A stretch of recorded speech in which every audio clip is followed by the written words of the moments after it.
I wonder if they're going to start on time. You guys want to take bets if they're going to start on time? If they start on time, everybody needs to give me a Twitch Prime sub. How about that? You like that? No? What? Hello, everybody, and Shit. welcome back to another World of Warcraft live developer Q&A. My name is Josh Allen, aka Community Manager Lord, joined here once again by game director. I am a game developer. Developer It's a thing also, I do. yeah. Look at that Ian hat. Zakostas, thanks so much for being here. Great to be here as always. Yeah, just a few things have happened since we last met. A couple things, yeah. We released a game. It's, You celebrating fucked it up with the match game. updates. We coordinated this. We actually planned this weeks in advance. Yeah. But yeah, no, it's super exciting to see the whole world finally getting a chance to explore Kultiris and Zandalar and just dig into this labor of love from the Warcraft team as a whole over the last 2+ years. And it's the beginning of an awesome journey to come, but Look at that hat. really just enjoying seeing everybody actually getting into what we've made. Yeah, it's been a long road to get here, and the road just keeps on going, so...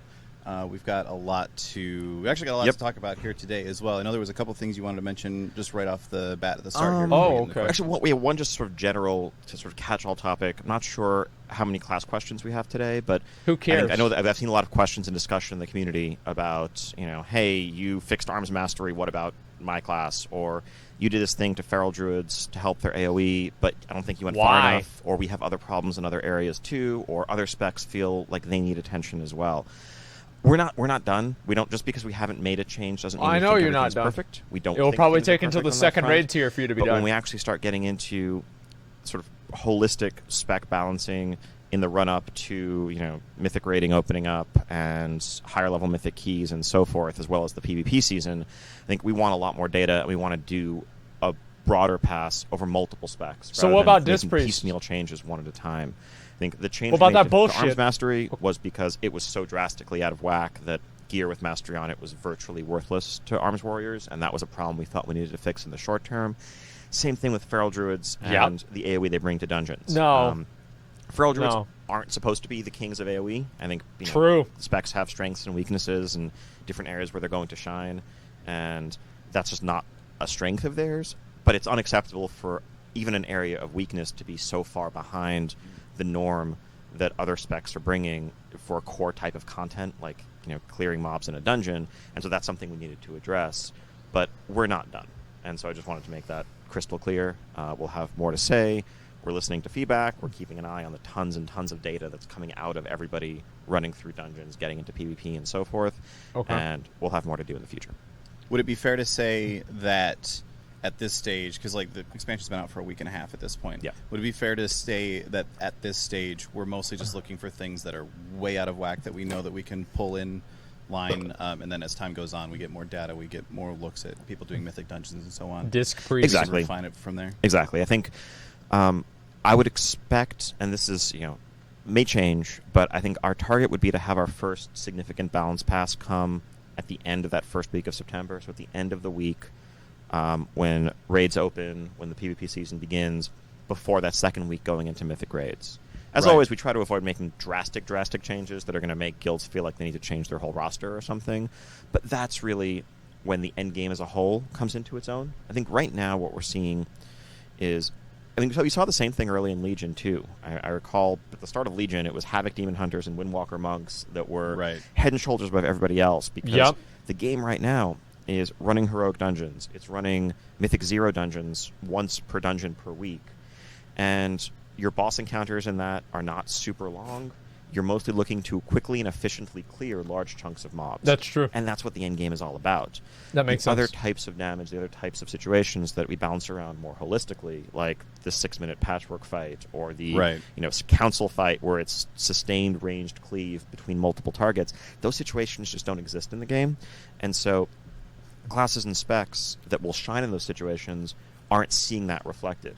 And similarly, once the dungeon scene moves on into Mythic Keystones, and now you're thinking about meeting the single-target DPS check on a tough tyrannical boss, that's a very different world that exists currently, and different classes and specs will get their chance to shine. We want to make sure that we're balancing around that world that we're going to be living in for the next couple of years, not the one that we're only living in for the next 2 weeks. Makes a lot of sense. Yeah. Sounds a lot of good. let's get started on these questions. We're gonna come right out of the gate. What he with said a makes big sense. one here. From Lagta, who asked, any plans on curbing back the Oh, PvE wow. world mob scaling?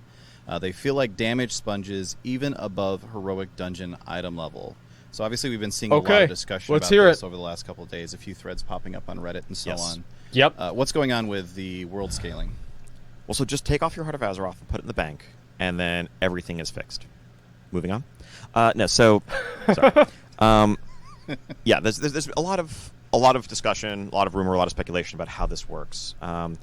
So, Okay. endgame outdoor world scaling. This is something that literally hasn't really changed in 15 months. We rolled this out in Legion, patch 7.2. Made some initial adjustments in response to very valid feedback about the They're original not gonna version of it change it. increased mob damage as your item level went up. That's completely gone. That doesn't change at all.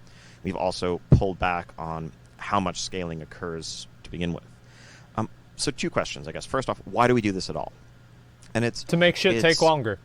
because the outdoor world, in the structure that we introduced in Legion, that we continue to maintain in Battle for Azeroth, remains relevant for far longer than ever before, and it offers increasing rewards. Players have noticed that as your item level increases, as you get more heroic dungeon gear, let's say, World Quest rewards also keep pace with that. No, they and don't. so rather than like discrete difficulty levels like we have in dungeons with normal, heroic, mythic, we want some sense of, the world is a little bit keeping pace with you, but far, far, far slower, because you're still getting better rewards out of it. Next, we know there's going to be a tremendous amount of scaling over the course of the expansion, and a danger, and one that we saw come to pass in patch 7.15 when people had full Nighthold gear and powered up artifacts, was while world quests were still relevant, players were so strong relative to that content that it was actually disrupting the core game experience that we tune around. Like, when you're winding up a 2.5 second cast or a 2 second cast to begin a fight, and a warrior charges in Who and does uses 2 that? GCDs to kill the mob within 1.5 seconds before your missile even hits the target, and you don't get credit despite being there and you thought you were about to attack a completely untapped, out-of-combat mob, that feels kind of broken. They can't do that We're now not because the looking GCD. to limit or prevent the feeling of getting way, way, way stronger and returning to stuff that once gave you a challenge and crushing it. That's a core part of the endgame progression. We're just looking to set some guardrails to make sure that people aren't scaling so far beyond what our content really is built to support, and just the core pacing and mechanics of WoW combat. So some actual numbers here. All right, roughly, for every 10 item levels or so that you get, I think there was actually a pretty good post on Reddit digging into the numbers here, creatures in the world will end up with 3 to 4% more health, and that scaling only starts once you're getting into Dungeon Blues territory. So we've seen feedback, and part of why we didn't respond to this initially, actually, I know there's a lot of discussion, a lot of people asking us questions, we wanted to make sure we didn't miss something. Right. Because when there's hundreds of people saying, hey, your game is broken, mobs are scaling out of control, we didn't want to just come back and say, But you no, said they're people not, didn't give without feedback. making sure that, And now you're saying you knew we're certainly about not it? perfect. And we're like, oh, crap, everyone thinks this is happening. Let's really dig into this. And so we spent a lot of time digging through the numbers, digging through the code, testing ourselves, having QA help us with this, and we found that it's all working as intended. Some actual numbers. If you hit max level at eye level 280, which is pretty typical, 280, 285. After a couple of weeks, you've done some heroic dungeons, you've done some mythic dungeons, your eye level is like in the 330, 340 range, you're probably 60, 70% stronger than you were when you first hit max level. You're going to have tens of thousands more health, and instead of hitting for 5,000, you're going to be hitting for 6,000, 7,000, 8,000. From that whole gain, mobs might gain an extra 7,000, 8,000 health. They might gain 15% health from all of that. You're getting 60% stronger. The mobs are scaling at a much slower rate compared to that. You are and should be getting stronger. Yeah, they're like 15 to 20% stronger at that point. Exactly. And I think, and just to be clear, philosophically, completely recognize progression is a core part of RPGs in general. It's a core part of World of Warcraft.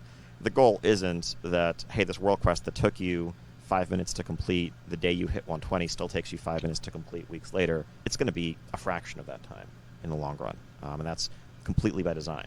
Now, with regard to the specific question, I think if there are specific enemies that feel like they are absorbing a lot of damage, there are definitely some outliers there that we've been tweaking, some world quest targets or some quest bosses in the world that just have more health than they should.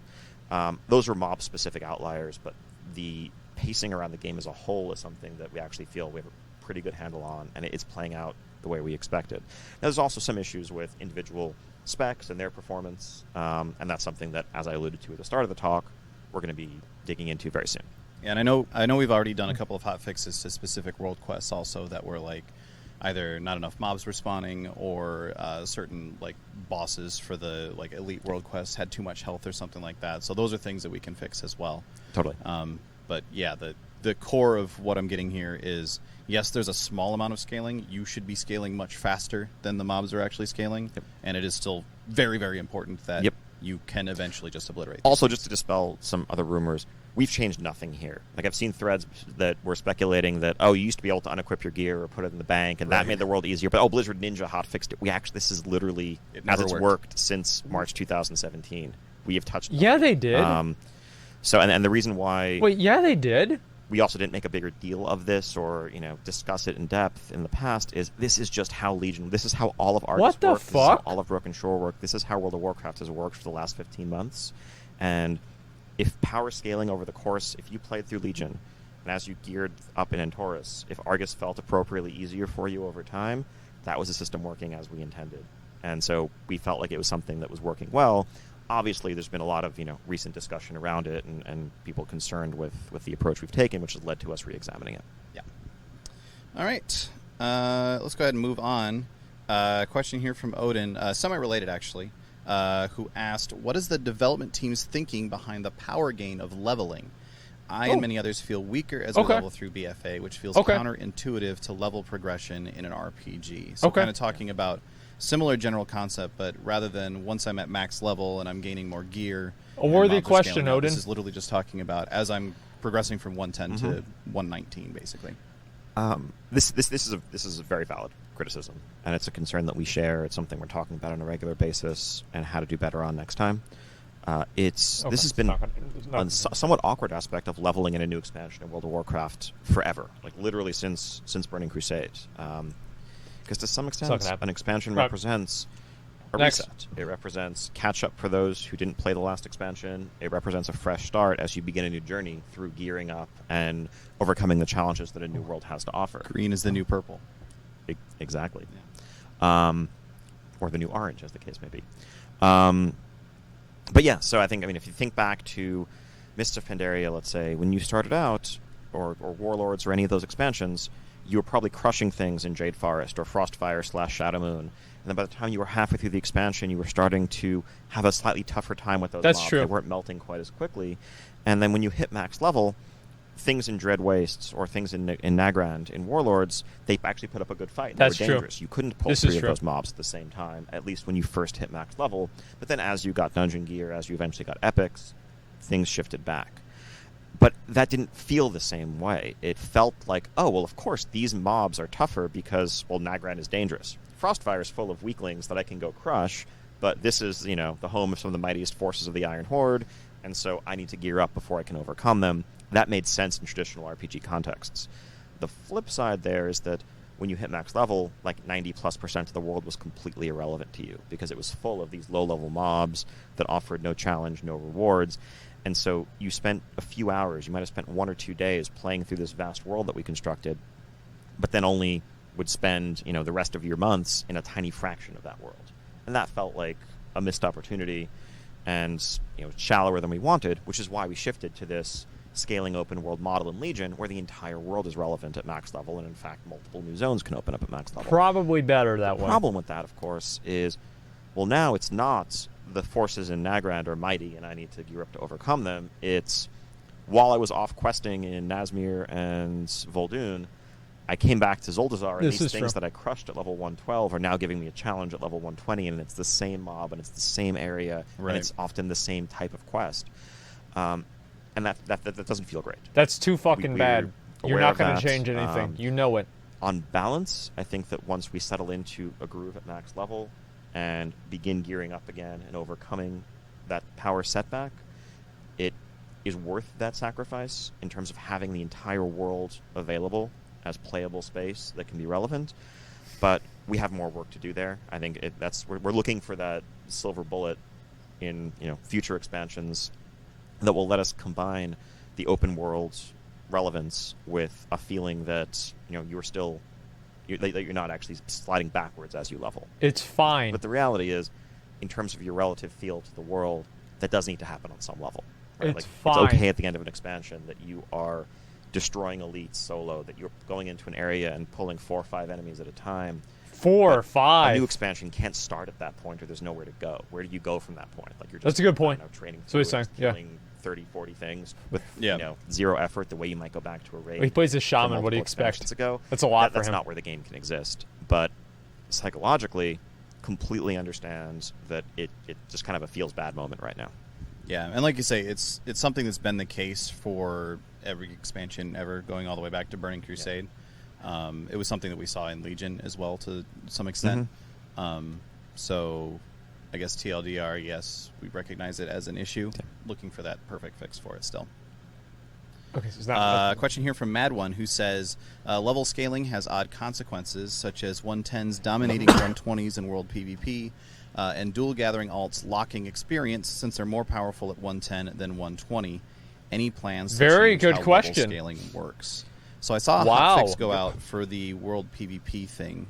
What's going on there? So yes, we actually applied a hotfix last night that significantly reduces the benefit given to lower level players in world PvP. Yeah, fuck them. Basically, so our logic here was, with war mode being a thing, we've always known that the worst, the frustrating parts of world PvP are the completely one-sided, lopsided matchups, where someone who has raid gear, who's exponentially more powerful than you, walks up and just destroys you.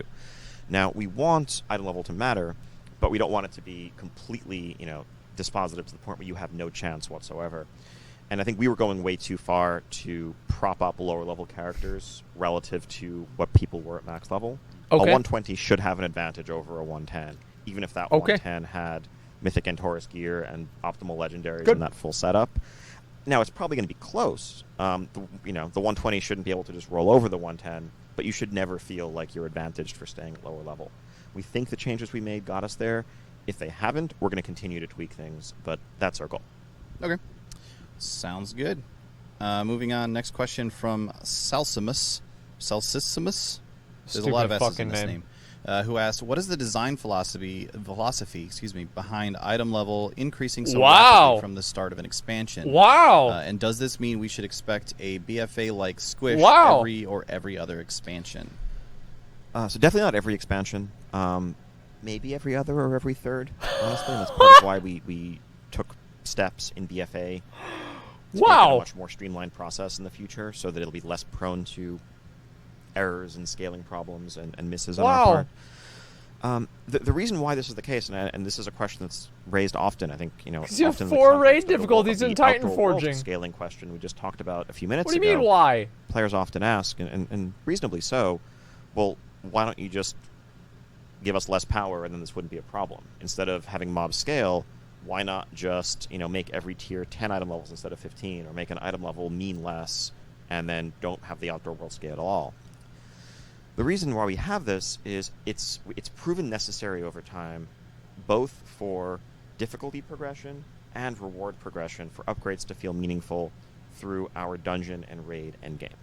We have multiple difficulties, and moving up from that's the problem, to heroic or heroic to mythic, I think we found that items need to be about 10 to 15% better than what you already have in order to actually have upgrades feel like upgrades. And also with smaller gaps than that, it often comes down to, well, this has a bit more of this stat than that stat, and I don't really care as much about the item itself or the item level, which then translates to, I go into a new difficulty, I kill a mythic raid boss for the first time, and this should be a moment of excitement, but actually no one is particularly pleased. Well, of course not, because personal loot is forced. Maybe you're vendoring things, or like, okay, this is, I guess, like a tiny 0.1% upgrade. That doesn't feel great. The other thing that it lets us do is there are huge skill gaps in World of Warcraft. That's the thing. The reality is there are people at the very highest levels of the game are tremendously, massively more skilled than you or I, or even the people that are top 100 or top 1,000, and so on down from there. And that's the other part of just progression and power progression in MMO. I think over time, people can, by powering up, by getting better gear, effectively bring content that was out of reach within reach for them. And if those gaps are only like 5-6%, if fully geared up in gear from the first 10 bosses in Taurus, I'm only 6% stronger than I was when I started, that's not enough to make up the gap between you and the people who did it as the Trailblazers. And so all of those reasons make us feel So you're doing it to make sure max level raiders gaps between tiers. Can't clear it in day one? If you've been doing... Really? To use Legion examples because they're familiar. What? If you were doing Heroic Tomb of Sargeras, but you only got to Heroic Tomb of Sargeras in the second half of the tier, maybe your guild started with normal, you worked your way up through Heroic, but it was tough for you. You were kind of pushing the limits of your abilities, and Taurus comes out. Okay. You're going to start normal in Taurus because that's who you really are. You're at your core a normal mode raid guild that kind of pushes into Heroic a bit towards the end of a tier. If that normal mode and Taurus gear isn't any better than the Heroic Tomb gear that you've spent the last few months earning, well then what do? You have nowhere to go, you have no meaningful rewards, you might feel pushed into Heroic right away before you're actually ready for it. And so we've tweaked, They'd be ready for it because they had the gear. Different values here, different rates of progression over the years. What do you The structure mean? that we've settled into is one that feels pretty stable and works, and so we're balancing the rest of the game and adjusting the rest of the game around that core. Yeah, it's kind of a function of, yes, it's a little bit weird when we have to squish item levels, but we're avoiding so many other issues by putting ourselves in that situation. Basically. So, cool. Next question from Lunavale, who asked, do you feel that the removal of auto-accept and searching for groups by add-ons was a worthwhile enough change just getting for the roasted expense today. Of the individual player's enjoyment and time? So kind of talking about things like World Quest Group Finder and so on. That used to be able to just sort of instantly join a group for a world quest and have it completed within basically a couple of seconds half the time. Again, obviously, this is a contentious issue. Completely understand there is value in a button that you can press where you push this button and it completes your quest for you in a matter of seconds, like you said. And that's essentially what it was. And it's completely natural to like that and to want it and to miss it when it's gone. The problem that posed for us in terms of the overall pacing of the World Quest experience and how to reward it is that it created a huge gap between people using these add-ons and approaching the game this way and those who weren't. A World Quest, what about if you were DBM? doing it organically, standard solo World Quest, it's kill 10 enemies, free 6 prisoners from these cages. That might take you a couple of minutes to do. And if you wanted to form a group organically, socially for it, you might ground up early in the expansion in Legion. We saw a lot of people who'd say, hey, I'm going to go do some emissaries. Anyone want to tag along? And the few of you could go in a loop and do those things together, gaining efficiency benefits through the actual social experience. I think what World Quest Group Finder and its ilk turned into were just an asocial, I don't really care or think about these as other players, I just push this button and the bar goes up 5 times as fast, which feels good. The problem is, what does that experience turn into both in terms of how we reward it and how it's actually paced? So when we're giving rewards like items and artifact power, we are comparing the rate of acquisition of those items in terms of our broader systems and rewards tuning to how long does it take to run a dungeon? How long does it take to queue for skirmishes and do those, or to do a random BG or a rated BG, or to queue for LFR? Because we want these rewards to feel roughly commensurate with each other, accounting for things like difficulty level and overall time investment, so that the person who just likes doing outdoor content, they think, even random raids or dungeons are a bit too stressful for them. They'd rather just kind of do things at their own pace. They don't want to have to worry about getting up and AFKing to take care of something. That's like my mom. They should be able to play that way and feel rewarded for it. Whereas someone who wants to just grind dungeons because they love tanking mobs, and that's the type of gameplay they enjoy, they should be able to do that. In a world where a world quest can either take 2 to 3 minutes to complete, or 15 to 20 seconds if you're using this add-on, that's almost an impossible balance to strike. Right. It also raises the question the rewards for are us on finite. what the holistic experience looks like. If I'm going out and doing a bunch of world quests and I'm using an add-on to facilitate completing them super fast, world questing is basically just running around the world. Like, if I go out and do emissaries and I'm doing 10 world quests, with Group Finder add-ons, your experience is probably 90% travel time, 10% actually quest time. And that's kind of tedious, and that in a weird way, it's this self-reinforcing loop where people would often ask, like, well, this isn't any fun, I just want to use this add-on to automate the process. But, well, part of why it's not fun, of course, it's not a particularly fun activity to just run from point A to point B, push a button, wait for a bar to fill up or a quest to complete. Maybe you're clicking on a thing or two or killing a mob or two as you're doing it and then repeating. versus a more balanced experience where you're using your whistle, you're taking a flight path to an area near a couple of world quests, there's 2 near each other, you're going to spend some time actually doing game mechanics, fighting enemies, playing your class, doing your rotation, and then moving on. That's more what the experience as a whole was tuned around. And so in a world where a portion of the players were playing one game and another portion were playing another based on an add-on, there were large problems in terms of how we would tune and reward this experience. And for the question of, well, why didn't we just roll this into our base UI and give everybody a button to auto-form these groups without needing add-ons, I think the second point that I raised is why.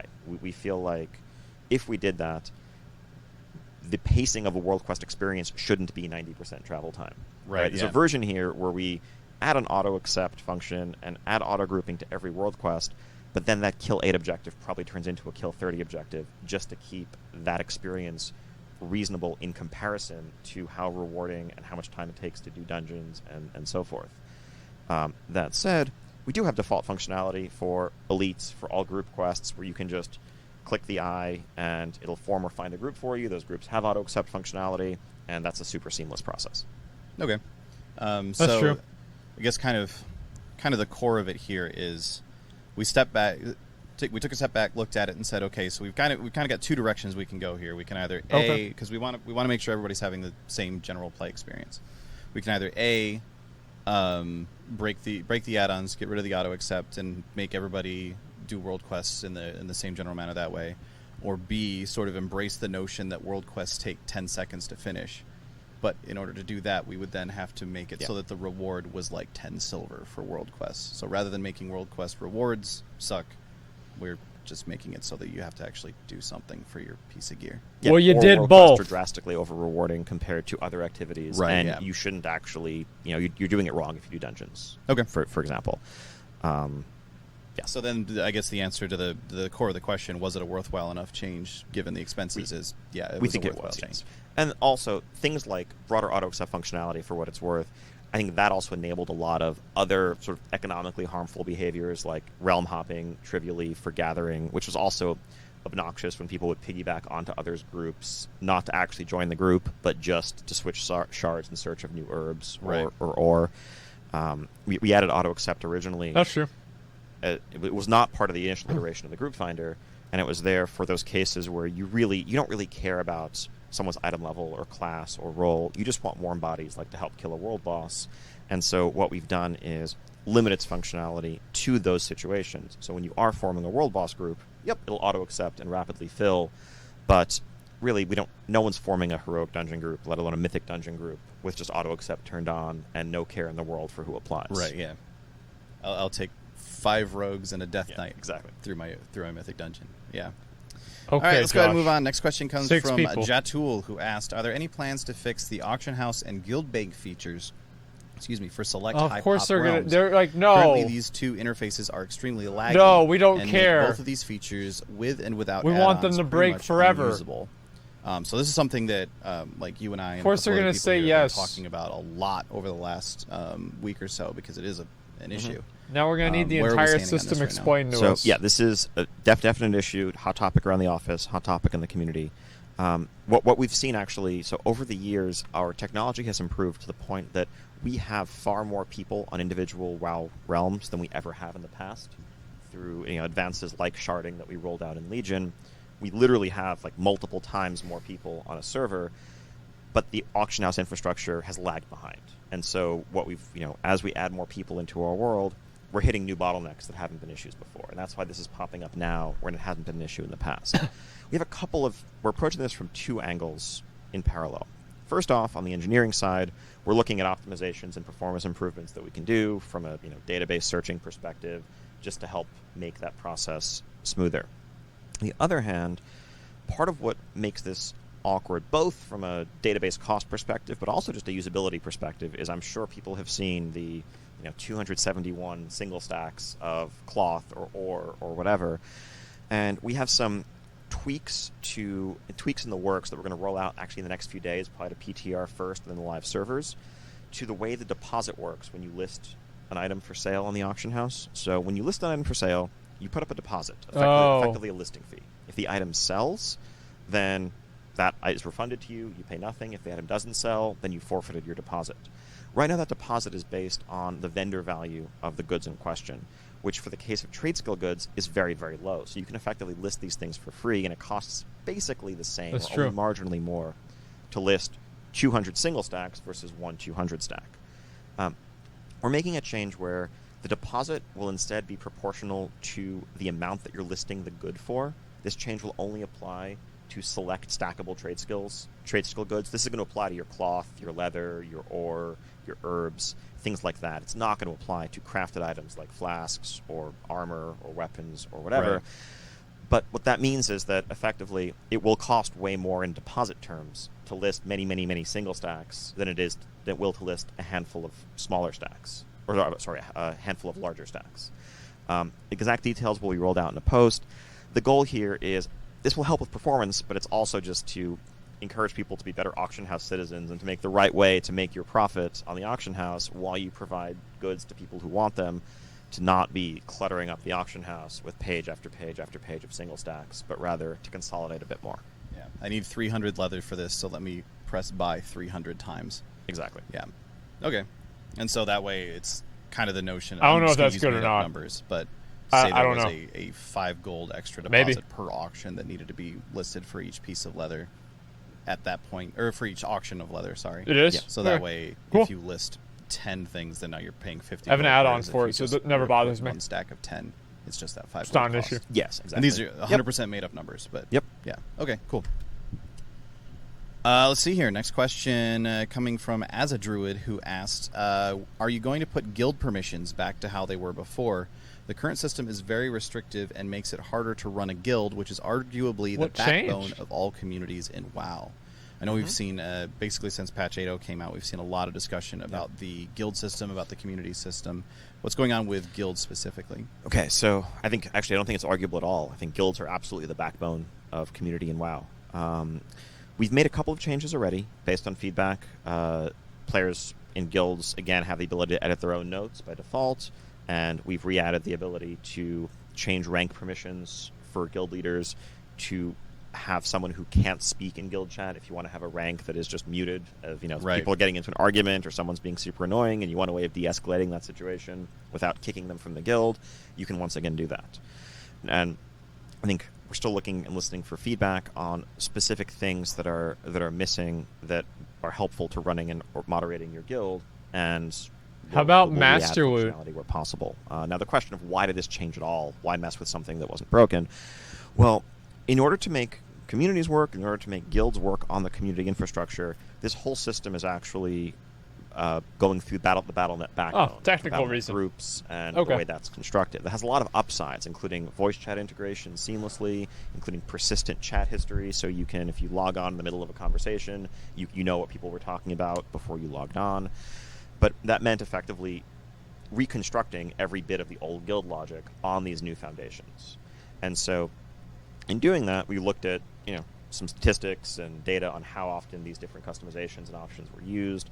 Many of them were used very, very uncommonly, and so in the interests of also sort of simplifying and streamlining that whole process, so there aren't a million checkboxes when you're looking to set up your guild permissions, we consolidated a few of those under the general umbrella category of, are you an officer? This is what officers can do.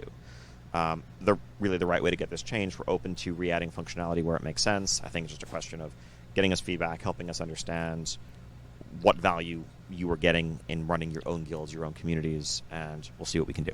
And one of the things that we like to do Okay. is, it's kind of an opportunity to do stuff Okay. like this, is a lot of times there's a feature that people, or a function that people were using to accomplish something in a roundabout weird way, where we could actually just find out what was the reason that you needed this before. Exactly. Oh, wait, we can just give you a direct feature that just does that.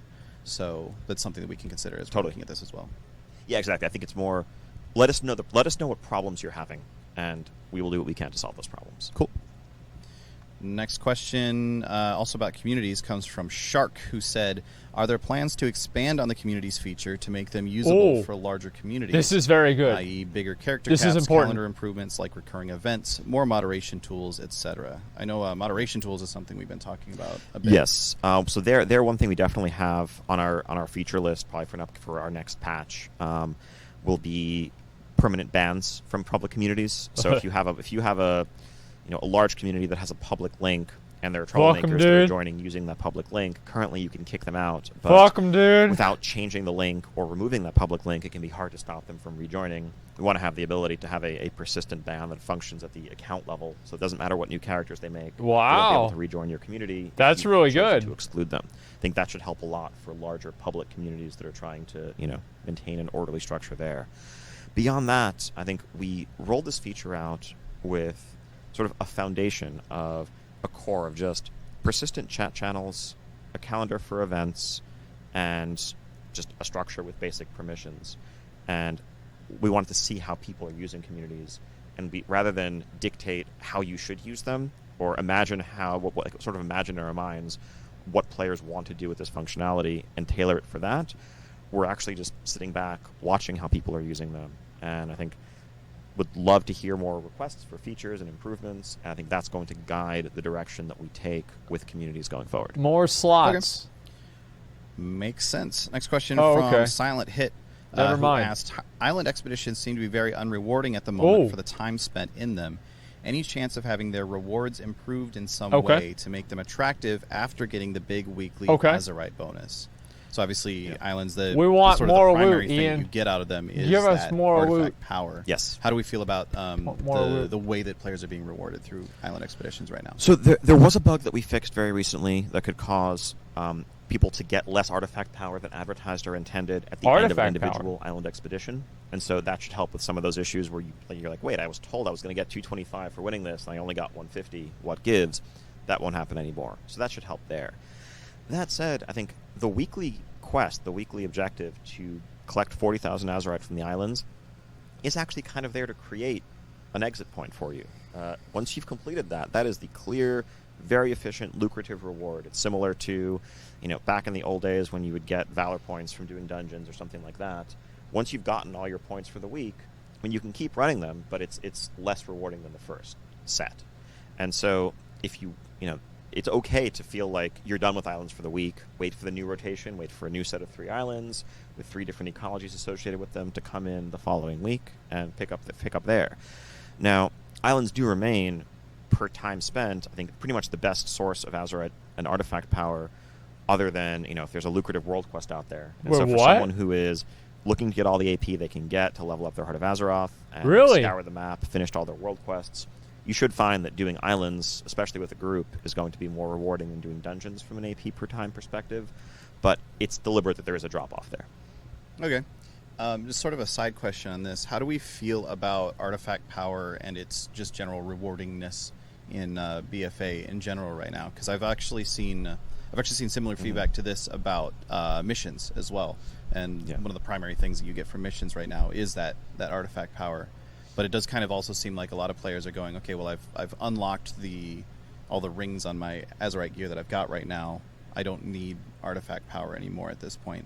It's kind of the general sense. There's some transitional stages. I think the experience of hitting max level is definitely a bit of awkwardness there. I think when you hit max level right now, certainly you should have all of the gear that you got while leveling up, probably a lot of 295s, fully unlocked, and it can be unclear why you need or want more.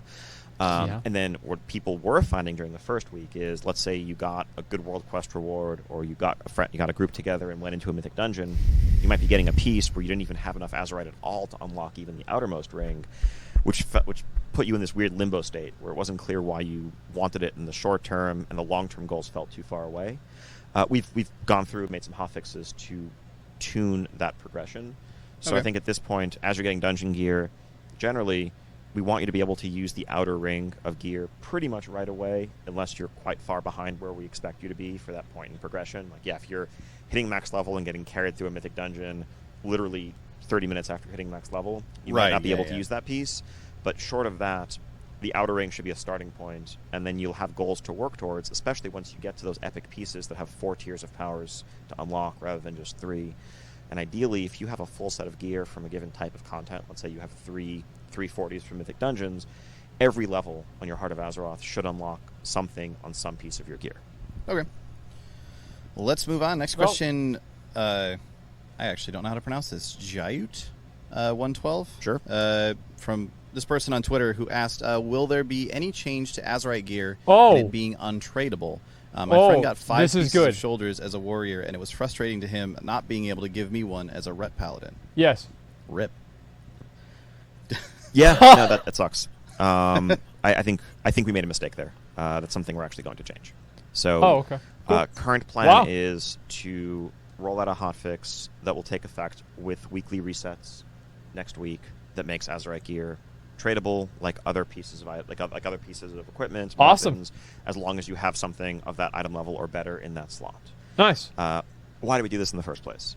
I think 2 probably in retrospect misguided concerns. I think some of it was thinking of like, wow, there's a lot of complexity to these items. They have different traits for different classes, and if a piece of leather drops, is a rogue and a demon hunter and a monk all looking at that and thinking about like what this does for me. That's a whole lot to compare in terms of, do I want this and should I trade for it?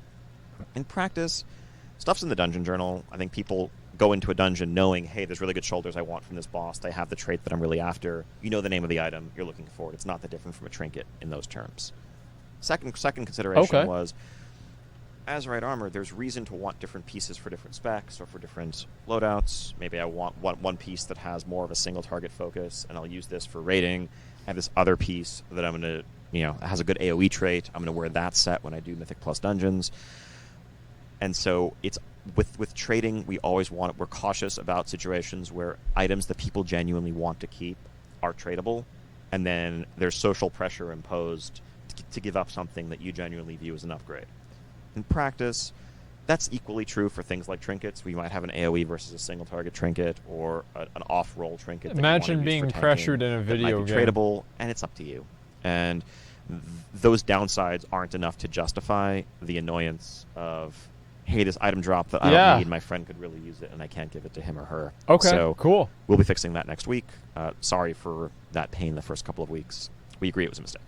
Well, and I think it's a good thing to be overly cautious about as well. Great. Because if we were to get into a situation where we thought, oh crap, we really should have made these untradeable, hypothetically speaking, say the roles were reversed here and everyone was like, why does everyone keep stealing my Azerite pieces? It would be much more disruptive for us to say, okay, now you can't trade these anymore, than it would be for us to start with, you can't trade them, and then add that functionality in. Exactly. That's why we're often conservative with our designs, because we know it's easier to loosen restrictions than to add them if we feel it's needed down the line once people are used to not having them. But that definitely means that we need to be able to recognize when we've made a mistake and act accordingly. I think that's what's happened here. Cool. Next question here from Tip, who asked, explain the catch-up mechanic with AP. Oh, this is great. I've heard different things. Awesome. Would like some info. Okay. Yeah, these are actually good. Yeah, so there is a background knowledge system where it's sort of over time, your Heart of Azeroth becomes better attuned to the energies of the planet and requires less Azerite to level it up. That process is currently planned to start next week. So I think with weekly resets, when people log in, they'll find that, if you needed 7,000 or whatever artifact power to get your next level, you will need less, maybe 5,500 or 5,000, or I'm not doing the math in my head right now, but something along those lines. The goal is this should work functionally exactly like Knowledge worked in Legion once we made it a passive background system in 7.3. The only difference is rather than multiplying the numbers that you're getting, we're reducing the amount required. Math-wise, it's going to be the same impact. The upside is that numbers should feel relatively constant. You will understand that when you see something that rewards 500 artifact power, that's a hefty chunk of artifact power, and that's always going to be that case, whether it's now or 2 I like patches that. from That's now, good. versus dealing in the millions and billions. Okay, yeah, it just keeps us away from this quest is going to give me 2 trillion artifact power. I don't actually even know what that means anymore. Exactly. Sort of thing towards the end of the expansion. Cool. Good change. Question here from Beps, who asked, any plans to increase the incentive/bonus for war mode? After 120, I've noticed very few people are left in my war mode shard compared to non-war mode. That's true. So they probably a should. couple of pieces here. So the bonus for war mode is something we're being very careful with. I think we want to strike a balance where it feels like a nice carrot for people who like world PvP. It feels like it's making up for the inconvenience of, hey, I went to do this world quest, and oh boy, there's a whole bunch of Horde players in this area, or a whole bunch of Alliance players in this area. I can't. or I got ganked by a rogue and had to run back, and that hurt my efficiency. We want to offset that, but we don't want to make it so rewarding that people feel obligated to opt into a type of gameplay they genuinely don't enjoy. And so that's a very difficult balance to strike. That's true. We've been paying a lot of attention to war mode population in general. I think we're looking to increase war mode populations overall on both sides, and looking at logic that can cause shard imbalances to occur. I think something we're seeing now at max level that we weren't seeing previously is, like I mentioned earlier, in the context of these elite world quests. There might be a war mode elite world quest that's up. A group finder group forms for it, fills quickly with 40 alliance that kill that enemy. Now suddenly more horde are brought into that shard as they're entering the zone to balance out the populations. But really, there was just this giant 40-player raid that disbanded and scattered to the winds and used their whistles and used their hearthstones as soon as the enemy was dead. And now we have a suddenly lopsided shard. We're looking at things we can do to that makes sense. Patterns like those, and overall I never thought of that. Improve the balance. I think we're that makes sense. Happy with it. It's been awesome seeing a lot of the experiences that have come out of war mode in these last couple of weeks. I think personally one of my favorite things to do is the feeling of going to the enemy continent to do your war campaign world quests with war mode on, and you know that you're in enemy lands and you see red names far more often because you're just outside their capital cities, but you want to do your world quests. That's a feeling of danger that I'll agree with that personally in world PvP since the first time I walked into Ashenvale or trying to quest in Hillsbrad as a horde player when there were high level alliance all around, and I like that. That's kind of awesome. It's more our focus right now is on making those experiences more consistent rather than scattered. Okay. It's also possibly worth noting, I mentioned a couple of times, expansion's been out for a week and a half now. There are a lot of people that we're still leveling. Totally. So there will be more 120s as time goes on that can actually be in your war mode shard, which will hopefully help as well. Yeah, and they'll be focused around the same world quest areas as opposed to scattered around leveling sections in the zone, which means you'll have those world PvP encounters far more often.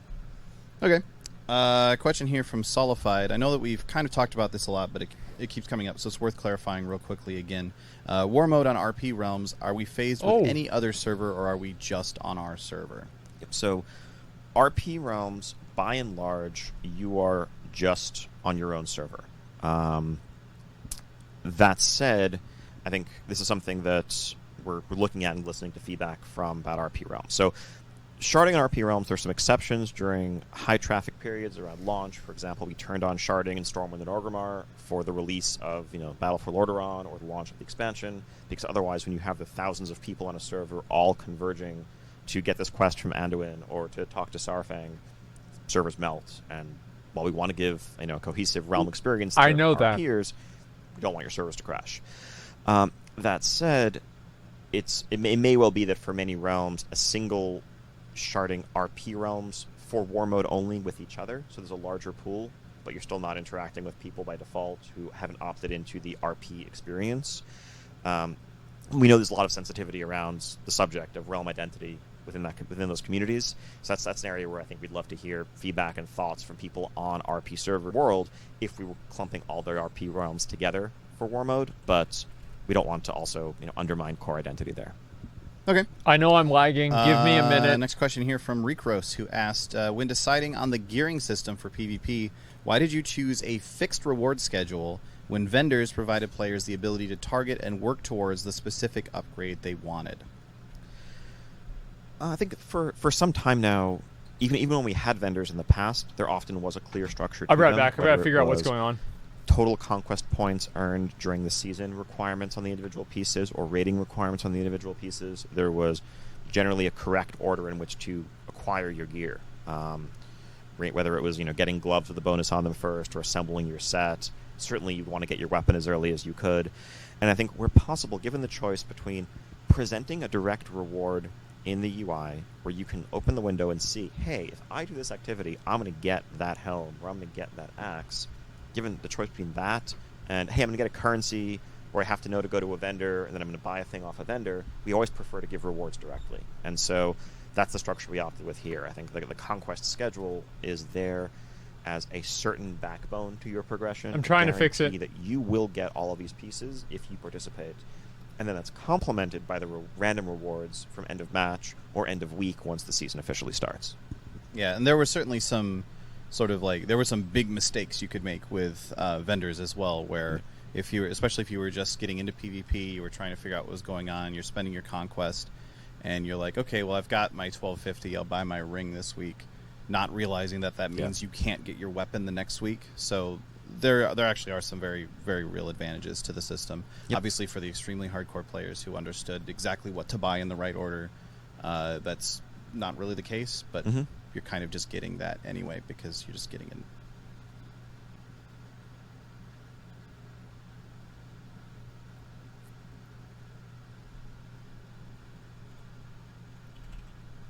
I'm doing my best, guys.